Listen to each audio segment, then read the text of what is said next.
I'm so glad you're here listening to the Sustain Your Passion podcast. I'm Genesis, your host and business development expert. If you're ready to make a bigger impact and income while helping others, then you're in the right place. Thanks for joining me, and I can't wait to help you sustain your passion. Hi everyone, on this week's episode, I want to tell you a story. So I want to talk with you all about what my life was like in 2017 and what happened then that really is the, canon event is what I hear the kids are calling it on TikTok. But basically the thing that radically changed my career and brought me into entrepreneurship. So at the time, I really hated that this was happening, but I worked on a grant-funded program. And so what happened is 11 different schools got funded over $11 million from a grant from the government to research the impact of monitoring, advising analytics to promote student success. So I was working with first generation college students, which means that they were the first in their families to go off to university and, or college at all, and, or they were Pell eligible, which means that their financial situation qualified them for a Pell grant, which typically means that they came from a low income background. And that was also my background as a college student. So I loved working for this program. And because it was a grant and a research grant specifically, there was a lot of protocol we had to set up for it. So a lot of program development work of actually interpreting, this is what the funds were granted for, but then how does that actually look in practice was the other part that we got to implement and make decisions about. So it was really good work. I loved my job. My day-to-day job was tracking. Oh, sorry, Molly. The mailman's walking by. Molly, it's okay. You'd think she would be accustomed to seeing Nick, our mailman that walks on our street because we live in a little downtown historic area, but no. They're still surprised 2 years later. Or still excited at least. Okay, so I was working for this grant-funded program. I loved the work. The students were amazing. My day-to-day was tracking my caseload of students. So I had a cohort of students that I got to serve for 3 years. So it was just so cool. I got to watch these 17, 18-year-olds come into college and adulthood and start making all their own decisions and figure all of that out. And I got to be their support so that they could make well-informed decisions for themselves and navigate the complexity of being at university, especially without having someone in their family that they could lean on for all those questions about, financial aid or talking to your professor or getting better grades or whatever.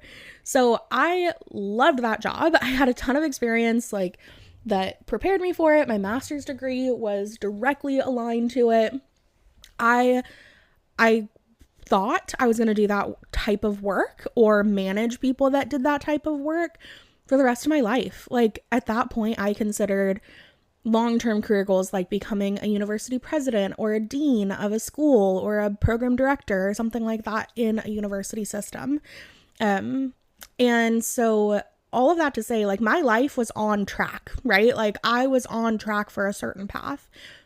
I got the degrees I needed. I got the job I was gunning for, was so perfect for.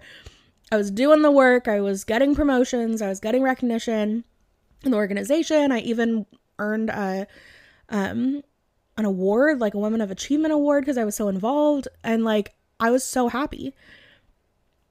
But then a little election happened in 2016. So in 2017, now this is my belief, right? There is no fact about this. This is not slander. This is not I don't know if it's true. I'm openly going to say I don't know that this is true. But my interpretation of what happened is that there was no longer renewal funds for our grant. The regime change, the political change that happened in 2016-17, I think influenced the amount of research dollars that the government was giving to support underserved students like this. So there wasn't government funds anymore to renew the grant. There also came the decision point by the university So at OSU is where I was working, Oregon State. And they, up until then, I think they were like half paying for the salary or something like that. There was some deal where like the grant paid for like the majority of our salaries and then the university paid for a little or something like that. It was like, or maybe all of it the first 3 years and then the university was going to pick it up after. I don't remember all the details. I was the one like advising, not making all of the admin stuff work. So it came time though where we had an analyst that was looking at all of our numbers and making calls on if they thought one more year of our advising was going to create statistical significance or not. And at that point, we started seeing that, like, okay, well, the students aren't fully participating. Of the students that were participating, because we made it optional, we didn't require them to participate, where other schools, like of the 11 institutions that were part of this research grant, like some of them did make it required for the students to participate in the program. But we didn't agree with that because we knew that like we'd become a checkbox and we didn't want to do that. We wanted the motivated students to have access to us, and the ones that didn't want to talk to us didn't have to. They still had other advisors. We were like bonus help. But because of that, not as many students took advantage of the resources they had. And because of the way the grant was written, like they couldn't just look at the engaged students to then run the stats off of and figure out like, oh, if students engage, do they have greater predictors, like better outcomes, like student success, right? So are they retained for another year at the university? Are they on track for graduation in 4 years or 6 years? Like, are they involved on campus? That kind of thing. And unfortunately, even though when you split the data up, there was statistical significance, and even though statistical significance for the whole was like less than a percentage point off, like that matters, right? In the world of academia, like those thresholds matter. And philosophically for me, I remember being really icked out by the university administrators that were making the decisions at the time because the questions they were asking were just so bad. Like, as someone that primarily has studied and worked on and regularly develops my ability to connect to humans and serve them in my greatest capacity, which to me means like helping them live their best lives and like live their most aligned life. It was so heart-wrenching to see that these administrators had proof in front of them that these students that engaged with us with the method and the program that we developed were having better outcomes than the students, because we had a control group. It was a research study, right? So then the students that just had like business as usual, so they just had their regular advisors at OSU. Now, what killed me about it is like they could see that there was an increase in retention. There were better GPAs. There were all of these other like statistics of success, except statistical significance for these increases. So basically, rather than us moving the needle on retention, 8 percentage points, we moved it 7. And that was enough for them to be like, that's not good enough. We're not going to renew your grant. Now, I don't know. I look back and sometimes I wonder, like, was that just the way that they like got out of it? Like, statistical significance was the metrics they decided to look for to prove that they didn't have to keep it. Like, that's something as I got further and higher up into administrative conversations around the university, I started really noticing like, oh shit, our values are not aligned here, even though the university speaks in a certain way. Like, the decisions that are being made at the top are not in alignment with those values, and that was not okay with me anymore. So as this was kind of becoming clear, there was sort of like the writing's on the wall, we're not going to get renewed. And this is like the beginning of 2017, I think, was when we really got that news. And so we basically had through 2017, like October of 2017, to figure out like how to close the grant, how to, transition the students off of our service, and decide what we were going to do next. So at that point, there were 3 of us advisors. One had already left for another job because she had seen like, okay, this one's like clearly not going to be here in a year. And then me and the other 2 were still or me and the other one, so there was 2 of us, were on the grant. And so she ended up finding another position in the organization. She went to work for a different group doing similar work at OSU. And for me, I kept getting closer and closer to like October. And I remember in, I think it was May or like springtime, I interviewed for a couple of jobs because that's like a really common hiring season for higher ed.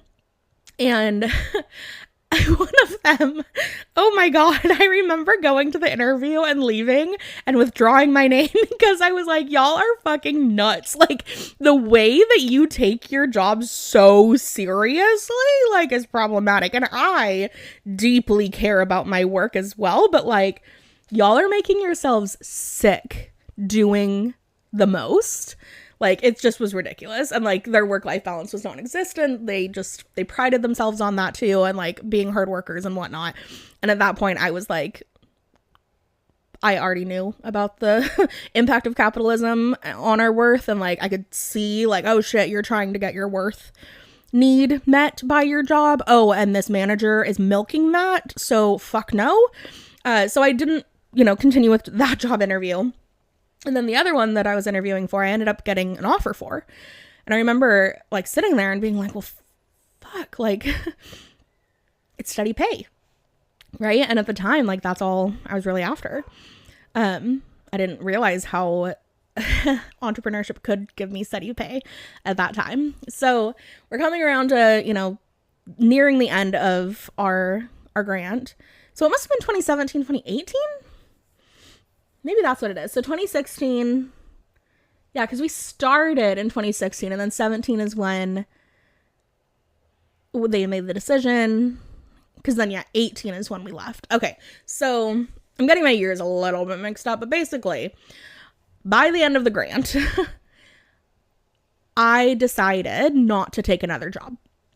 And even though I had offers, and I was like, I always want to say haggle, but that's not right. I was negotiating my salary higher, and like they were meeting it, and I could have walked into that job actually 5 years before, like when I was getting my master's. The job that I was applying for like was my dream job in Bend, which if you know anything about Bend, Oregon, it is literally like the coolest place ever. It's like adult playground for outdoor sports and stuff. It's so fun and such great weather. Like it's like mini California in Oregon weather-wise, but like natural beauty everywhere too. It was super cool. And this brand new university, it was like an arm of Oregon State, had opened their new campus in Bend. So it was going to be like a new building and all these cool things, and like so much fun energy, especially as someone that's like an entrepreneurial spirit for sure, like likes new things.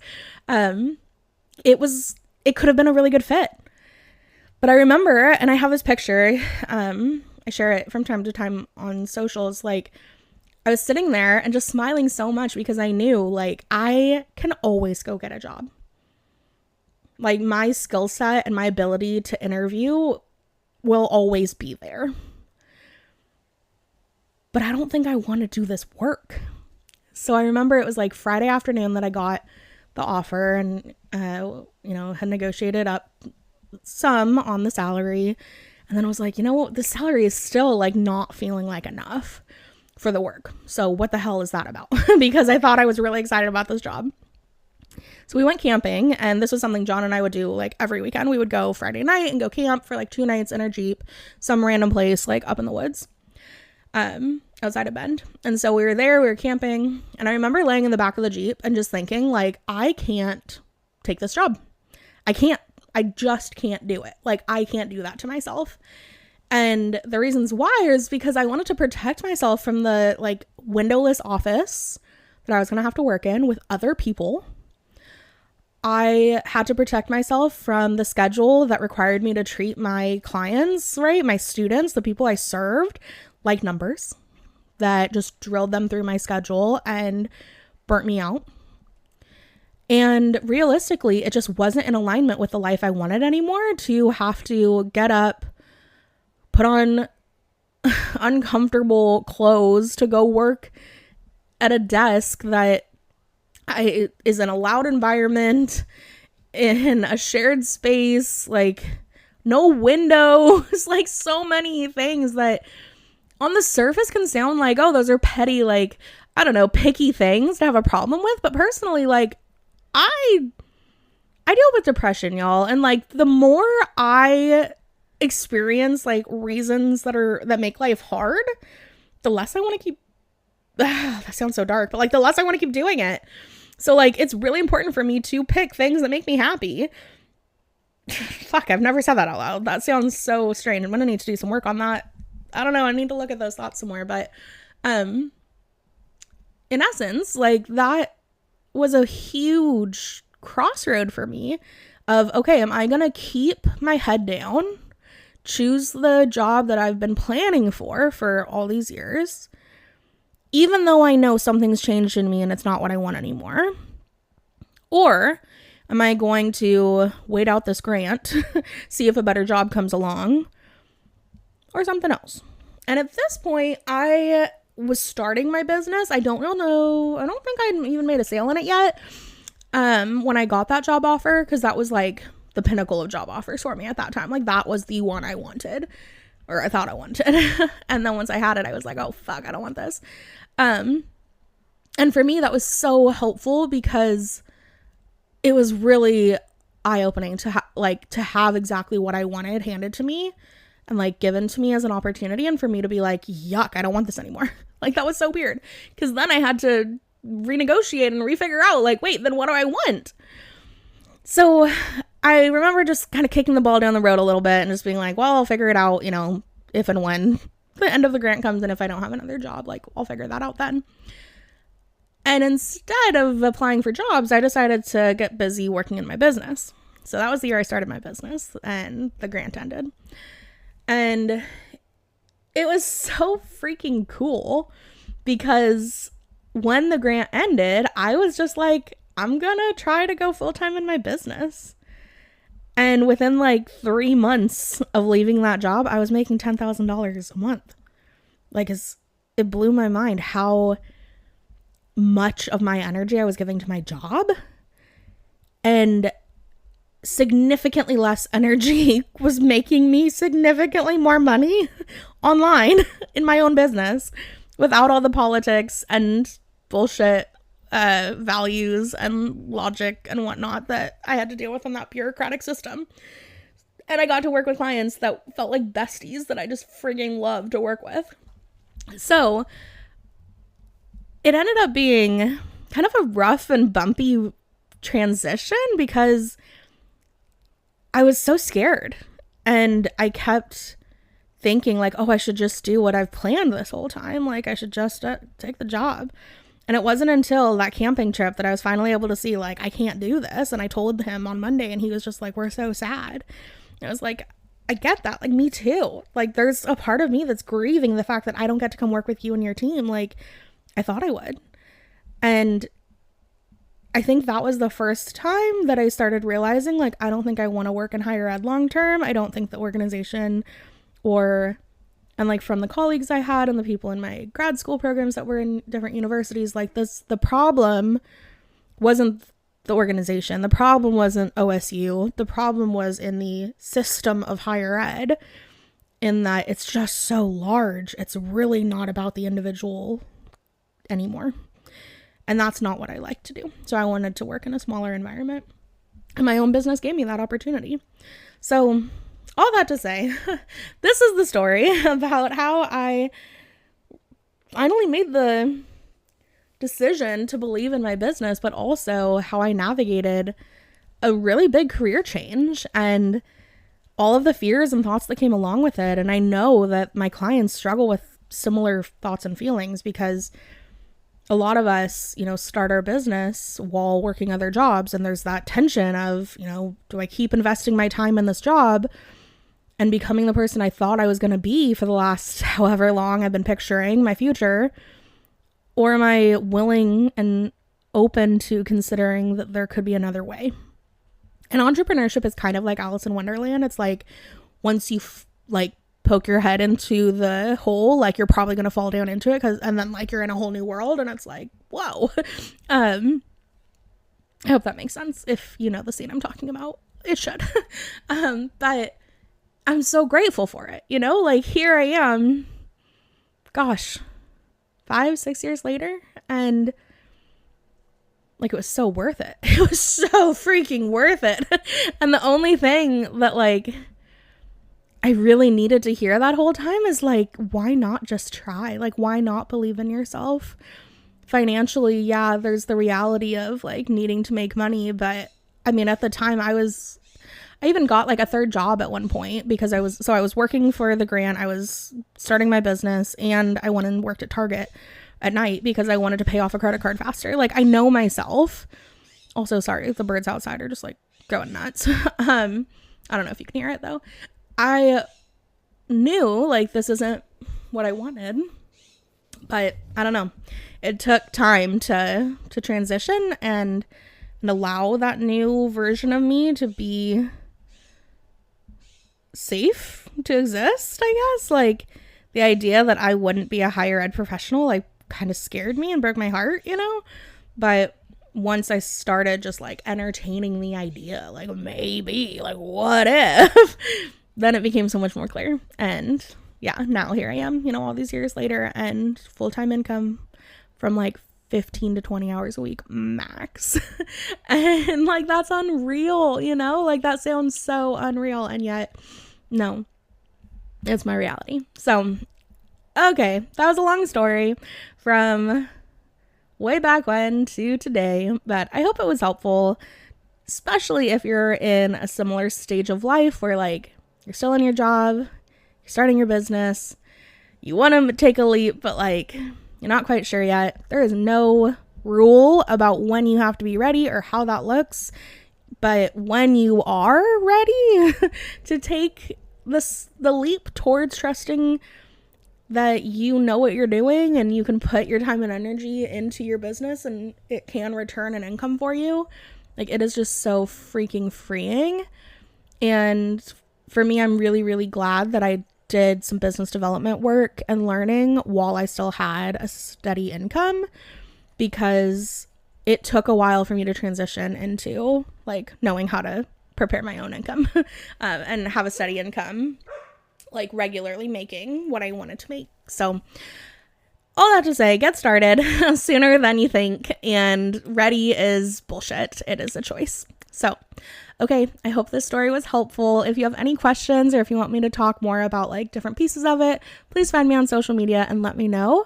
I will be back next week with more for you here on the podcast. All right, thanks everyone for listening. Bye. Thank you so much for listening to this episode of the Sustain Your Passion podcast. If this episode helped you gain a bit more clarity, courage, or confidence, please share it with your friends on social media or in a text. It would mean the world to me. Thanks in advance for sharing this episode. I hope you have a great week, and I'll talk to you soon.